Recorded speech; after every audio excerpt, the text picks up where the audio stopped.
You can always tell which drag queens got their master's degree in fierce and which ones barely got a GED in serve, especially when it comes to a design challenge. Because designing is really all about infusing who you are and your essence into something that you can create with your hands. A lot of queens in the modern age of Drag Race go to designers and ask them to produce a concept that they came up with in their head. But when they get to the show and are given materials and told, make it yourself, they simply cannot take what is in their brain and translate that through sourced materials. And while I don't think that every drag queen needs to know how to sew, I do think it's important to be able to take your design, aesthetic, and brand and be able to create something from that. That being said, most of the queens this episode did that, which I was kind of surprised about. It was one of the better design challenges in a long time. Everyone had a solid grasp of who they were and what their look was going to be and were able to create those well. But something was in the air yet again because I disagreed with a top and a bottom placement. Shocker. In my opinion, Arizona had zero business being bottom 2, and Brigiding was criminally overlooked. We're gonna talk about some fashion, some fails, storylines, and the overall plot of this episode. But first, some of y'all remain doing way too much in my comments. If you want the exact same opinion that all of your friends have, the very same opinion you also share, go talk to your friends or something. Why are you watching opinion videos on the internet if you're going to go in and be combative and argumentative that the other person is wrong and that you are correct?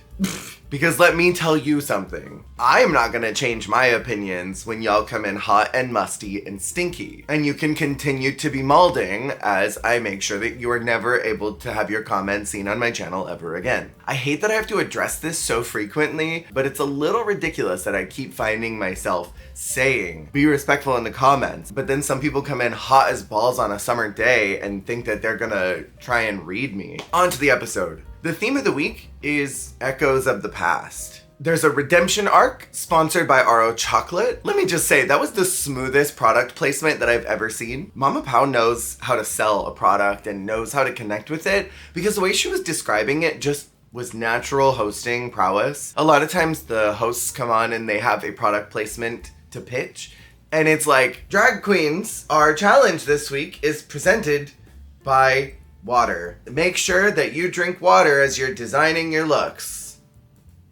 Water. The ultimate top 2 of the week were both sent home in their respective design challenges of their seasons, and the bottom 2 were also very low in their original design challenges. And we got echoes of what plagued them previously. It is a little baffling to me still in 2025 that some people lack design competence. Because it's one thing to know how to sew, and I'm certainly not saying that sewing is easy, but it's one thing to know how to sew and stitch even hot glue.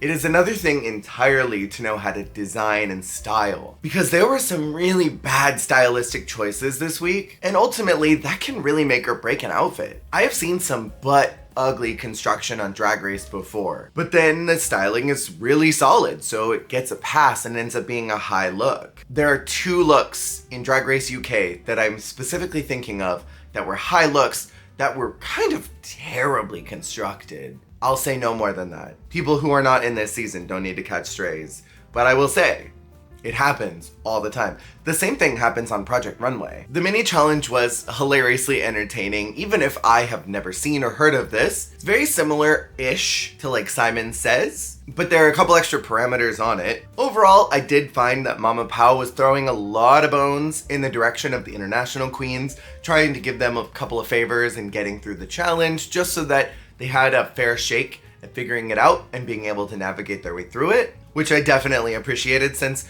they were a little bit at a disadvantage having never seen or played this before. And ultimately, Brigiding finds herself as the winner of this challenge. Yay. I love the Philippines minigame challenges because they're always these fun childhood games that I've never seen or heard of before, but that always look so much fun to participate in and are designed to just be a good time. A lot of the mini challenges across the franchises are kind of meant to make you look stupid and embarrass you. Pop balloons with your butts while twerking to RuPaul's Peanut Butter. Get on a treadmill and throw some rings on a pole while the pit crew pie you. A lot of them are so stupid, but this one was really cute. And as the winner of the challenge, Brigiding gets to choose her color for the design challenge early. And I really enjoyed that everybody got their own unique color. That was such a cool twist to me. We always see the same materials presented, but having a specific color theme allows them to go in a direction of a more focused POV, which I'm always here for. And as the winner of the mini, she also can sabotage a fellow contestant by making sure that they get to choose their color last. The challenge this week is to take fossilized cacao leaves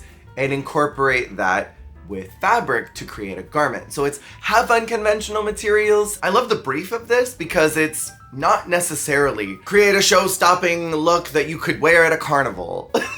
Just make whatever you think is couture. And I like that openness rather than focusing it down to something that is so random and specific that maybe is not applicable to the materials they're given. And I don't particularly see any one of these colors as the worst. Maybe I see two as being a little more difficult to work with, but overall, I think this is really about, do you know how to design and style, or do you not?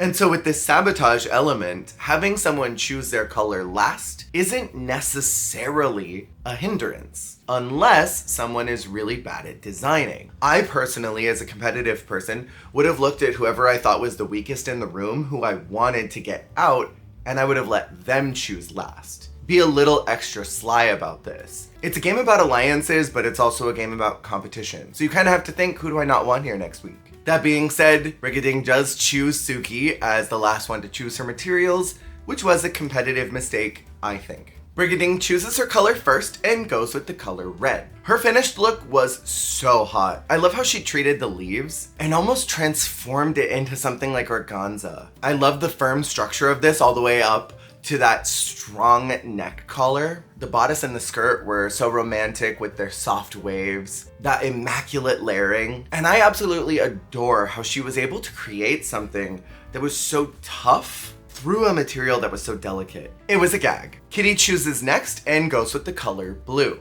She was originally going for a Jean-Paul Gaultier look, but then it became a Jean-Paul Gaultier.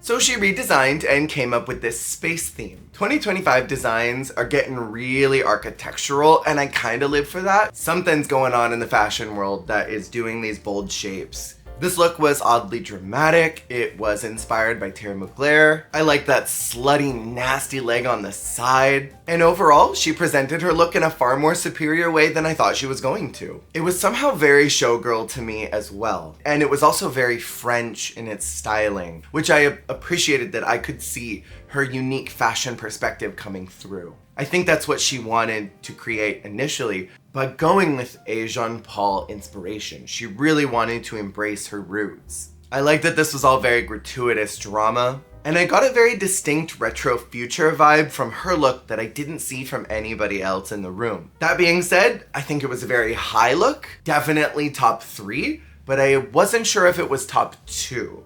I still think that position belonged to Brigiding. This was a gag, a very quiet gag. Like a 4.7-inch gag, not like a 7-inch gag. Kiana is next to choose her color and goes with yellow. And not just any yellow. This is canary yellow, which I think is objectively a more difficult color wheel yellow than something like a burnt yellow, a lemon cream. At least it wasn't stoplight yellow, because that is horrible. And I was surprised that this was chosen so early, but I gotta say, I was gagged by her execution. We saw a lot of asymmetry on the runway tonight, and in my opinion, I think Kiana maybe did it the best. There's this kind of micro competition that's happening between Kiana and Arizona. From week 1, where Kiana sabotaged Arizona's Q&A, to week 2, where the two of them were very strong in the girl group and Arizona ekes above Kiana by just a little bit. And then this week, where the two of them are creating very structurally similar outfits, and for me, Kiana was the stronger, and Arizona was the weaker one. And in my opinion, this was what Arizona was going for, but was achieved better. I loved the flow of this skirt as it caught the wind trailing behind her. It was all very romantic. And her mug was quite literally everything. You can't clock that mug. And I love the bold styling choice of this blonde with the thick curls at the front. She was giving award show realness, and I responded positively to how high fashion model this was. I think maybe she scored safe because there was too much incorporation of regular fabrics over the sourced material. You can see a drape down the front coming from the bust line down to the hip. And then you can see some trailing off on the fabric too in these very meticulous cuts. And possibly the reliance on those materials rather than embrace more of the cacao leaves is probably why she just was safe. Because I think overall, she was one of the strongest looks, but then if you look at all the details of it, there's a lot less unconventional to it and a lot more conventional. Arizona is next to choose her color and picks orange. Arizona unfortunately used a lot of fabric here, maybe more than she should have. But at least it was constructed decently in my opinion. Like, do I think this was an exciting look? I don't think so. Overall, something was kind of sad about it. And I think whatever insecurity that she was feeling during this design challenge went all into that garment because it looked sad. The judges gave this look some bombastic side eye, criminally offensive side eye, and I didn't think it was that bad. I liked the ruffling at the top and I loved that fascinator. I'm fascinated by that fascinator. The skirt was a little bit flaccid, like it needed that little blue pill. So I very much understand her low placement, specifically based on ignoring the materials more than the others did. However, she was styled well. So what's worse? A badly constructed garment that's also poorly styled, or a garment that kind of ignores the brief but is styled nice? I'm unsure. I kind of want to see the queens embrace the materials more, but I also want to see a good, clean look. And I think there were at least 2 other looks that were badly designed and badly styled. Bernie chooses the color pink next, and her look was super, super, super safe. Borderline boring. In my opinion, it lacks shape, it lacks style, it lacks point of view, and there's a lot of fabric here. I do kind of find it less egregious than Arizona's though, which I know might be a little crazy, but something about Bernie's look has this joy to it. When I look at it, it makes me smile, even though I don't really like it that much. Where when I look at Arizona's, I just hear the "it's chocolate" sound. I have nothing left to say about Bernie's look. I'm sorry, it was so boring to me. If Siam was not here, I think that Bernie would be bottom 4 for me. Venus chooses next and picks the color white. This bitch has some gall. Making a freaking fan to cohesively align with her look? This entire garment was treated with so much care and joy and respect. And you can see her hard work with every movement of these leaves. I don't mean to be dramatic, but she shat all over every one of these girls. And she absolutely made sure that we as an audience could see every little bit of work that she put into that garment. Something that I appreciate about Venus in particular is that she is always one who understands that the camera is watching her. She hams it up, she amps up her personality, she pitches up certain movements so that elements of her costuming can be seen and appreciated, and I love a bitch who knows that they're on TV. They just cheat a lot more to the camera. That cascading skirt with all of the layering was so immaculately constructed. She created her own textile using those leaves, because I think it would have been really easy to just take a bolt of fabric, plug it on the ground, and just hot glue things on top of each other. But each one of those leaves were layered like this almost, so that they had a little bit of air between them, so when it moved, the leaves would lift and catch and flow like this. She sculpted that dress within a millimeter of its life, and it was iconic. It was somehow bridal in its shape, but still stayed very evening wear. I could see this at really any event. You could see this at a red carpet.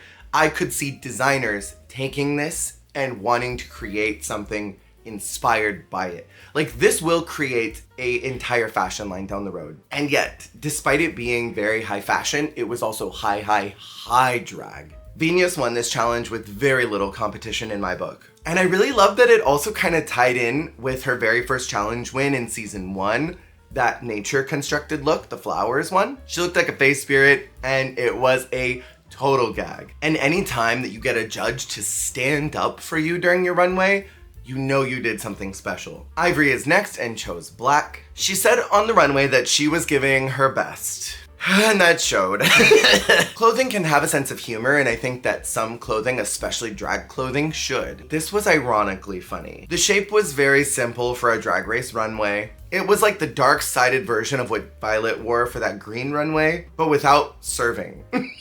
And that yellow corsetry underneath was such a big head scratcher for me. It was a conflicting color storyline and had no cohesion. It was just a bad choice. Overall, I found it puzzling and dull. It was a chop. Siam chooses her color next and picked the color brown. Here's my biggest problem with this look. It was designed around the breasts. And the word design is generous. The inspiration was the boobs first, and then the outfit was made around it. I hate that you could see those white straps that are connecting at the bottom. And Pangina already read the absolute dog shit out of this look, the saggy G-string, this art project that Siam created.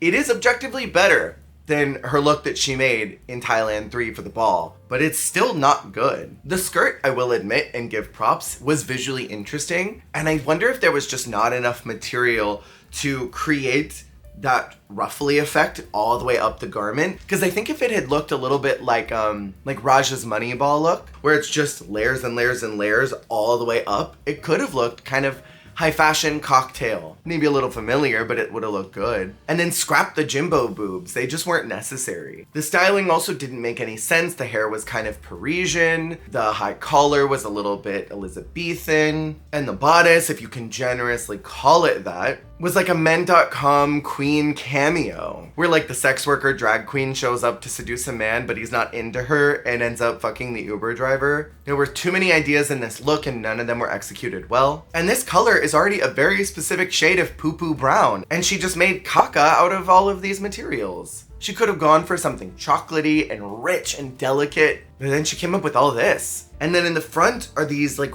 wads of leaves that looked like spitballs. I don't want to look at it anymore. I don't want to talk about it anymore. This was very clear bottom too, for me. Yuhua is next and chooses the color purple. Woof! I did not like what Yuhua did at all. It was like the Pokemon Loudred by way of Dr. Robotnik through RuPaul's season 9 promo look. And I love that idea, but I don't think any of those were the inspiration. The execution of these materials were sloppy. It was not constructed well for what I expected of Yuhua for someone who has designed outfits. To me, it was very, okay, this one goes here, and that one goes there, and that one goes there. Done! I really disliked this look, and she is very, very, very lucky that Ivory and Siam were so bad, because I think she could have been also given bad critiques this week. And that being said, I think this was a very clear, there were 2 people that knocked it out of the park and there were 4 who didn't. And I think it could have been a top 2, bottom 4 week, because this was bad. Like, this was really, really bad. And Suki is last to choose due to the sabotage and gets the color teal. I'm confused. Why did nobody take teal? Teal is a beautiful color.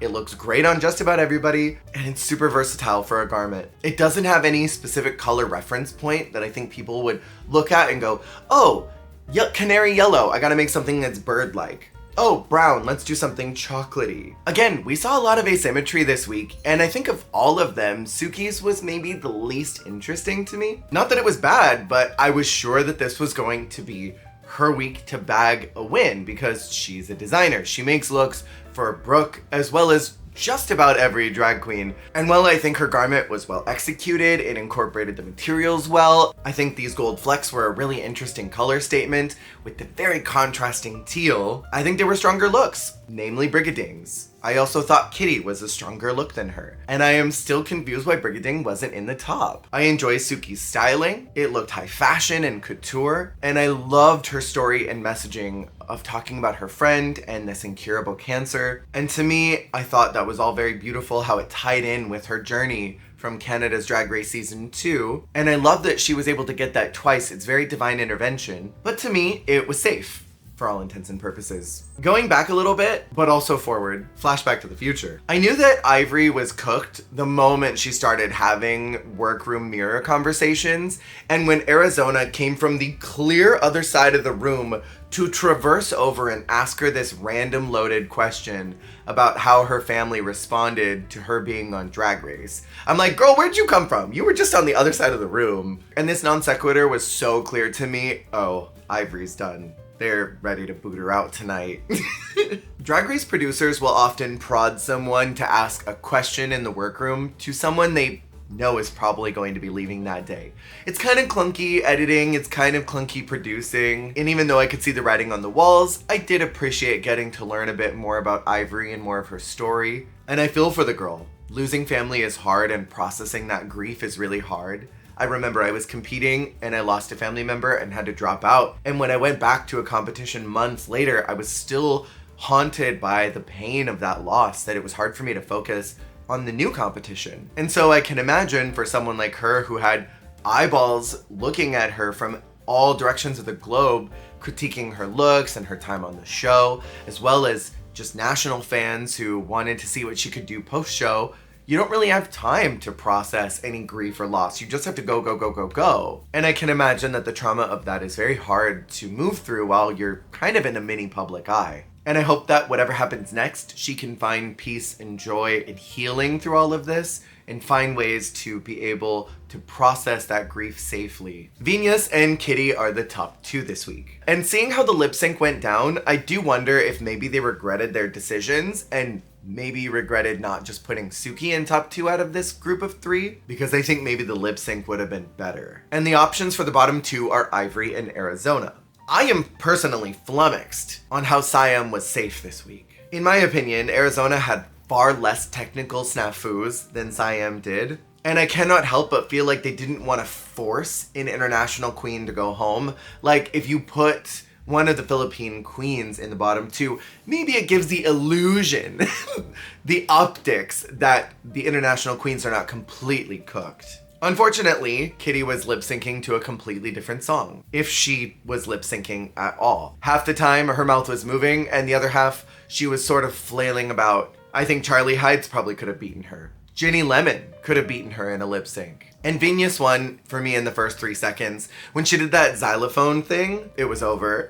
She was super smart to change into something with a lot of movement. That fringe was giving me what needed to be given. And it was doing so much work for her as she glided across the stage and did all of her cool movements. She embodied the song. She had this air about her on that stage that was so powerful. And Kitty kind of looked lost. She looked like she was in the Walmart looking for the mustard in the furniture aisle. This song was all about being a winner, and Kitty was not giving that at all. I will say I appreciate that they used one of Pangina's songs. I don't know if the other franchises that I haven't seen have used other Drag Race Queen songs, but I know in season 4 and 5 of Canada's Drag Race, they used Priyanka's songs. So it was really cool that here they used one of Pangina's songs. And I hope that we see more of that. I know that Rue will never allow that. Like, we will never see a world where Let Loose is performed on the main stage, but I would love that. And this lip sync win is kind of a difficult one for Venus because she has to either choose to send home someone who objectively did bad and should go home, but also there's this lingering feeling that Arizona is her biggest competition. If she gets rid of Arizona, she's got a much easier path to the finale. And I think the modern set of Rue girls are always very afraid to play strategic and dirty. Nobody wants to Roxy Andrews someone to the end, even though it is competitively smart. You keep someone who's a little bit of a bust, a little bit of a booger in the competition, and you know they're gonna keep floundering and end up in the bottom. So you've basically got a buffer from going home because others in the room might want to eliminate them more than they'll want to eliminate you if you happen to fall in the bottom with them. Or maybe one of your friends might not get eliminated because they want to get rid of the person they think is weaker. And I think everyone is so afraid to do that. And while I completely respect the competitive side of that and the integrity side of that, the malicious gay in me kind of wants to see them do that. Scarlett teased it in UK versus the World too. She almost sent home the strongest competitor. And I think there have been other girls that have been on versus the World who have kind of teased that that's how they were going to play the game, but then ended up not fulfilling that. I kind of would love and gag to see somebody play dirty like that. Overall, I'm very proud of Venus. I think she absolutely deserved this win. I'm hoping that Brigiding will get a win soon because she needs it. Next week is a rusical. It's called Crazy Bitch Slaysians, which is so fucking funny. I'm excited for this prompt and I'm so glad that it's a performance challenge and that we do not have any type of acting, improv, or snatch game happening yet. And you know, comedy has so many barriers between cultural POVs and language that I think mixing all of them into an improv challenge will kind of be at a disadvantage to one of the two groups. And so I'm kind of glad that we get another performance challenge. My hope is that the international queens will finally get a break from being in the bottom, because they are dropping off like flies every single week. And they talked about that power balance at the beginning of the episode, where there are 5 international queens now, or 4 going into next week, and there are 5 Philippines queens. And as these groups sort of whittle down, we're kind of getting this plot line that happened in season 13 of Mainline Drag Race, where there was the A group and the B group. And I find myself rooting for the underdog team, that they can prove that they are better than what the camera is assuming of them, but I just don't see it happening. I think only one of this group is going to make it through, very similar to how Rosé was the only one to make it to the end, and that bums me out a bit. I hope that it's Suki. I think competitively she's one of the strongest of the bunch, and I honestly don't know who's gonna be out next. I remember Siam struggled in her Rusical, and I feel like Yuhua struggled a bit in her Rusical, so I see the two of them low this week. What did y'all think about this episode? Let me know in the comments below, and I will see y'all on the flip.